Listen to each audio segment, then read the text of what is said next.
I'm back! Did you miss me? It did actually feel weird to skip one of the regular upload days because I had been doing that for a full year.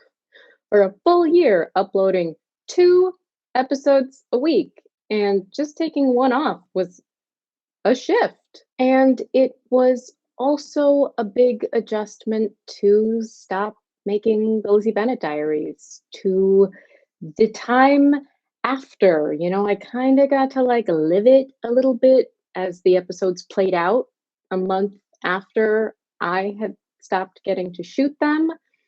But then we reached the period where no more episodes were coming out, and it was a really big adjustment in my life. But so many Lizzie Bennet Diaries things happened later in 2013 into 2014. I mean, look, it's a decade later, and there are still Lizzie Bennet Diaries things happening in my life. But we're going to take a look. I'm calling these the epilogues. And so we're going to look at the things that happened after we stopped filming and airing new episodes of the show, but after a lot of stuff was happening, like the record-breaking Kickstarter and the DVDs and all the commentaries and stuff we did for that, and all the events and things that we had, going to conventions, going to the Emmys.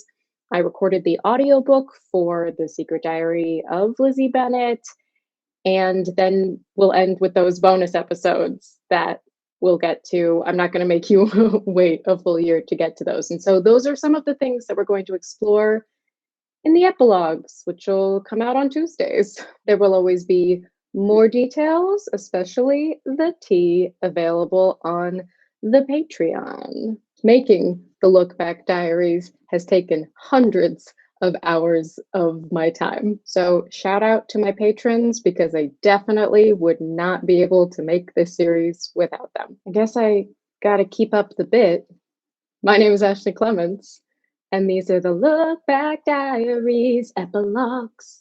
So I thought today we would start with the Kickstarter, which actually launched right before we aired the final episode. The Kickstarter launched on March 22nd. We aired the final episode on March 28th. That way, of course, we could use those final episodes to drive traffic to the Kickstarter. If you were not experiencing the show live, if you were not watching it in 2012 and 2013, maybe you don't even know about the Kickstarter. I guess it's in the end cards of some of those later episodes. For those unfamiliar, let's take a look at it. There's a video on it, so we can keep our thing. Our thing where we watch videos. I won't always have a video to show you these days, but this time I do. And it's Hank, so let's watch it. That's what it looked like, the Lizzie Bennet Diaries DVD and more. Some of these things I know from running my own Kickstarters, you can edit after the fact. So I don't know if this is exactly what it looked like on the date it was launched. So let's take a look at this little. I'm actually not going to talk over this one because there's no subtitles available. So we're really going to watch Hello it. there. I'm Hank Green, Interim Lead Project Manager of Development and Strategic Resources at Pemberley Digital. Here at Pemberley Digital, we make the world the story. Or we make the people the story. No, we make you the story. To be honest, we're having a little bit of trouble with the tagline. But you're here not for the messaging, not for our brand. You're here for our Kickstarter. Over the last year, some exceptional sisters and some other exceptional folk have shared their exceptional story. We at Pemberley realized their contributions, and we want to do 3 things. First, we want to immortalize it in an 8-disc DVD set that includes behind-the-scenes features, interviews with the creators and cast members, outtakes, episode commentaries, and of course, every single video that was part of this project over the last year. We also want to continue this work. So some of the proceeds from this Kickstarter will be going to continued development of projects like this from Pemberley Digital, particularly as Gigi Darcy heads to the town of Sanditon for the next couple of months to explore this little-known town and the story of its inhabitants. And finally, I'm going to take off my in-world hat here, though I'm going to leave the suit coat on, because it looks good. I just want to say I'm Hank Green, and I am extremely grateful. I'm grateful to all the people who helped make Lizzie Bennet such a success, including, of course, you, the supporters, the people who showed it to your friends and who were on Tumblr making GIFs and just great, awesome, so cool to have that kind of support behind a project. But I'm also extremely grateful to all the people who helped create this thing on a shoestring budget. The way that the internet works right now is you have to get millions and millions and millions of views to get enough money just to pay one person like a living wage at all. And so we did not pay anyone well to be a part of this. We didn't. They did it because they love Jane Austen and they love web video and they were excited about this project, but that doesn't mean that I don't feel bad about it. And so any of the proceeds from this Kickstarter, beyond the cost of the DVD and the cost of the new little series that we're about to do, I'd like to treat those as royalties for the amazing writers and cast and crew who helped make this thing real so that they could actually benefit from its tremendous success, which so far they really haven't, like financially anyway. There are many perks available. There is an 8-disc DVD set that contains like 9 hours of video, including a ton of featurettes and behind the scenes and outtakes and interviews. The outtakes. It's just so good. We are also making a Lizzie Bennet edition of Pride and Prejudice with an introduction by me, signed posters and props, and you can just check. There's a thing. There's a whole thing that lists the perks right in the sidebar. So check it out. But whether you can help or not, if you love Lizzie Bennet Diaries, if you've been watching for the last year, you have helped us tremendously. Thank you all so much for being a part of it. You rock, and I'm just so happy and really looking forward to the next projects. Oh boy, that was actually more overt than I remember. I think in my memory, I convinced myself that Hank said, like, and if there's any extra money left over, we'll like give it to the cast and crew. Not that he would so explicitly state, we did not pay these people enough and I feel bad about it and I want to pay them more. Like literally my heart rate is up right now. This all happened a long time ago, and I decided a long time ago that I just couldn't be angry about things that I couldn't do anything to change. So I am going to dive back into some things, but know that I have not spent the last 10 years carrying around this much resentment because I chose peace.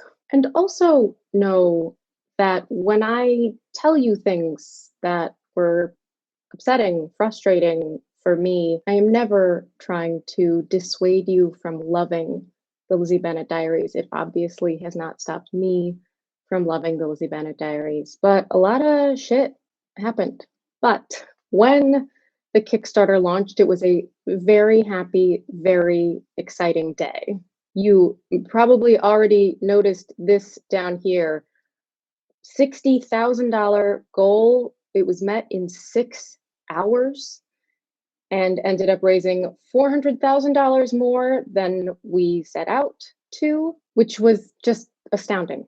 I mean, it was so exciting, and it was really freaking exciting to watch 400,000 extra dollars come in when they had been committed in the Kickstarter video to going to the cast and crew. I'm going to cover the Kickstarter in a few parts because I am going to try to go roughly linearly for what I experienced. And I did not know how the Kickstarter would finally resolve until much later. But it was very exciting when it launched. Going back to their original pitch, we're making a DVD set. It's going to have special features. They announced Welcome to Sanditon, that they were going to make a short spin-off series starring Gigi Darcy based on an unfinished novel by Jane Austen. I'll talk more about that in a bit. That had already been planned at this time. And here's the timeline. July shipping and fulfillment. Those of you who ordered the DVDs know that you did not get them July 2013. Launch second full series that was Emma approved. And here's the budget. They had priced this out. So this is what they thought they needed. Manufacturing and fulfillment, $20,000. DVD creation, $15,000, which means that manufacturing and fulfillment would include all the perks as well. Short series production, so this is the Sanditon budget, $18,000 just in case, $7,000. And anything more than that, any few hundred or maybe a few $1,000s more than that, and we will pay the cast and crew. So I think you've already gathered that the extra $400,000 did not all go to the cast and crew. Most of it did not go to the cast and crew, but I didn't know that yet. And so, as we're going somewhat linearly, I will come back to the Kickstarter later and discuss things sort of as I knew them. The first thing I remember getting, probably very shortly after the Kickstarter wrapped, Bernie asked the core four out to lunch, and I have no memory of what else we discussed. There were probably other things, but what I remember is that he gave us all gift certificates as sort of like costume bonuses because we provided all our own clothes. And I got $1,000 gift certificate to anthropology, which I was very excited to get at the time. And the other three all got $500 each to ModCloth. We had done a deal with ModCloth to borrow some clothes for Jane at some point. You know, I was given more money because I was in way more episodes and therefore supplied more clothes. So that was the first DVD perk I got was a gift certificate for a grant. While being told, you know, that payments were to come when they had, you know, figured out the numbers because now so many more people had ordered the DVD than they expected, that obviously that would increase DVD production costs because they were going to have to make more DVDs. My assessment of the situation is that a lot of money made some people go crazy. That was certainly more money than the entire budget of a year worth of episodes of the Lizzie Bennet Diaries. And to Hank's point, none of us did it for the money. When I took the job, I thought it was going to pay $100 a day. That's what most web series were paying. That's what everyone was doing, was like little scrappy stuff because we just wanted to act. Actors really just want to act. It's a career you choose because you love it. And especially when you're starting out, when you've never been paid a lot of money, you just want to do it. You want to gain experience and exposure and just do the thing you love doing. So I guess in a way, I am also one of the people who saw a lot of money and went a little crazy, in as much as I saw a lot of money that had been clearly stated would go to the cast and crew. And I thought, I'm going to get a life-changing amount of money. And I was very excited. But very quickly, as those numbers started climbing, Bernie said that they were going to do more with that money, that he felt a responsibility to do more with that money, more features on the DVD, better, whatever. And I do remember him saying that Hank never should have said that the extra money would all go to the cast and crew. But he did. And a lot of people sent me messages saying that they backed the Kickstarter specifically because they wanted the cast and crew to get paid for the very successful thing that they had done for very, very little money. Boy, I had not thought about this in a while, and I don't want to be mad. So let's segue into another feature that I decided we would do, because I don't have comments from you to read, but I still want to include some of the fan response to the show. And I realized that something I never did was show you some of my favorite fan art. I mean, to be clear, I loved all the fan art. I wasn't in online fandoms when I was growing up, and until I experienced it of a character I created, I didn't know that people made fan art. And now I know that creating something that inspires other people to create things is one of the coolest things in the entire freaking world. So let's dip our toes into some joy, shall we? These have been behind me this whole time. I've probably mentioned them before. I've kept these all this time because it's very cool that I can touch. They're made of me, of a character I created for me as gifts from people who love her like I love her. It's so cool. It's so cool. Sadly, the best way I have them archived is that at the time, I put them all on my Facebook fan page, which I don't even really post to anymore. And because I did not understand the ephemeral nature of the internet, I gave everyone credit from where they posted it, which was often a Tumblr blog. But I can tell you from clicking on the links that a lot of people changed their handles, and therefore I can't really properly credit anyone. So If it's your art, tell us in the comments. We're going to look at a few in every epilogue episode in place of comments because I enjoy having some of your voices represented in these videos. Just a little Lizzie Darcy. I even know what top she based that on. But interestingly, I don't think I ever wore it in an episode with him. So they're just taking their favorite parts. Another Lizzie Darcy, just frowny face. And I have like purple eyes.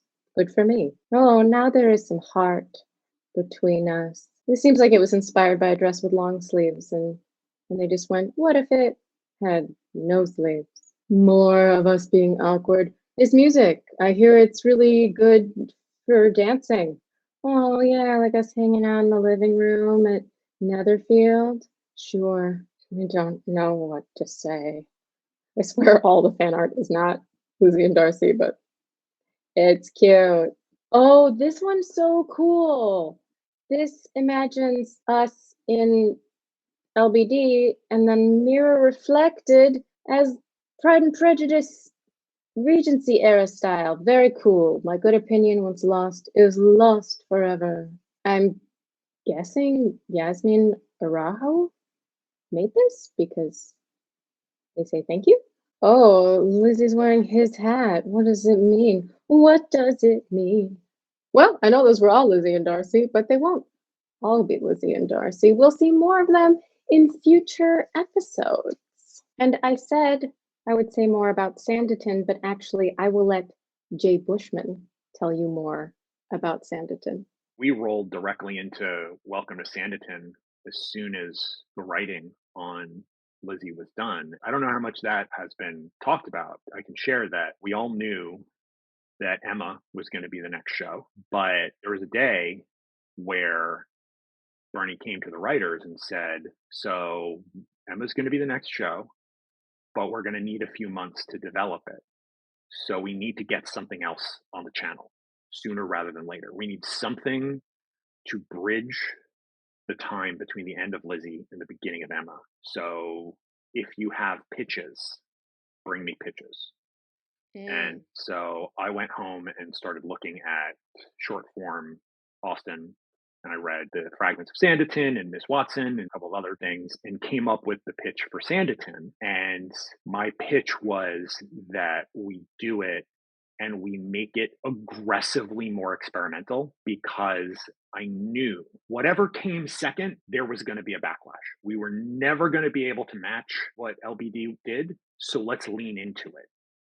So my original pitch for Sanditon was sort of aggressively weird and aggressively like, let's build out on the social part of it and let's make it, shorter and stranger and embrace the possibilities here because who cares? It's an Austen thing no one's ever read. There wasn't a big budget TV show adaptation back then.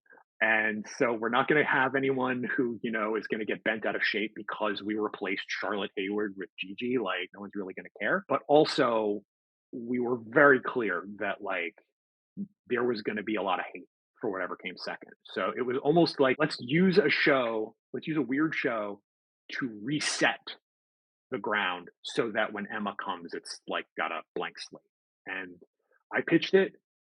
They brought it to the producers. I remember Bernie took it to Hank and Decca, and they said, "Yeah, let's do this.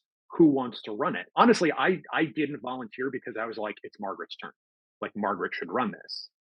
And Margaret didn't say anything because I haven't talked to her about it in a long time. But if my memory is that she didn't say anything because it was my pitch, and so like we just sort of like no one spoke up, and so Bernie was like, "All right, we'll think about it."